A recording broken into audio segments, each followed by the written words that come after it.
பேசியதற்கு கமல் மன்னிப்பு கேட்க வேண்டும் என்று கர்நாடக அமைச்சர் வலியுறுத்தியிருக்கிறார். அண்மை செய்தியாக பார்க்கிறோம். கூடுதல் விவரங்களோடு செய்தியாளர் முகிலன் இணைகிறார். முகிலன், விவரங்கள். நந்தா, நாம் ஏற்கனவே பார்த்து வரும் கடந்த 2 நாட்களுக்கு மேலாகவே கமலஹாசன் தெரிவித்த ஒரு கருத்து, அதாவது கன்னட மொழி என்பது தமிழில் இருந்து உருவானது என்று கூறிய கருத்து கர்நாடகாவில் பெரிய ஒரு சர்ச்சையை ஏற்படுத்தி இருக்கிறது. பல்வேறு கன்னட அமைப்புகள் தொடர்ந்து போராட்டங்களில் ஈடுபட்டு வருகின்றன.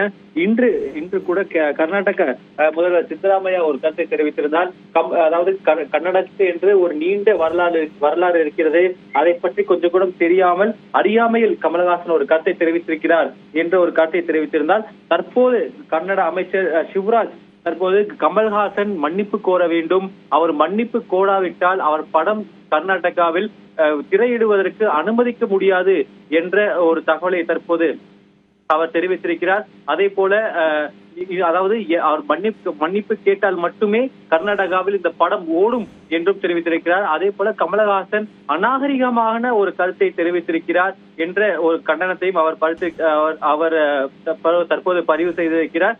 தற்போது இது ஏற்கனவே அதாவது சில அமைப்புகள் ரீதியாக போராட்டங்கள் மற்றும் கண்டனங்கள் வந்து கொண்டிருந்த நிலையில் தற்போது கர்நாடக அரசே இந்த விஷயத்தை கையில் எடுத்திருப்பதை நாம் பார்க்க வேண்டும். அதே போல கர்நாடக அரசு, கர்நாடக அமைச்சரே ஒருவர் கமலஹாசன் இனி மன்னிப்பு கேட்கும் பட்சத்தில் மட்டுமே இந்த படம் கர்நாடகாவில் திரையிடுவதற்கு அனுமதிக்கப்படும் என்ற ஒரு கருத்தை தெரிவித்திருக்கிறார். நாம் பொறுத்திருந்து பார்க்க வேண்டும் கமல் இதற்கு என்ன பதிலளிக்கப் போகிறார் என்பதை நாம் பொறுத்திருந்து பார்க்க வேண்டும். இதுவரை கமலிடத்தில் இருந்தோ அல்லது திரைப்பட குழுவினரிலிருந்தோ இது தொடர்பான எந்த விளக்கமும் வரவில்லை. கமலஹாசனே இதற்கு ஒரு விளக்கத்தை தருவார் என்று நாம் எதிர்பார்க்கலாம். நந்தா, நன்றி முகிலன், விவரங்களுக்கு.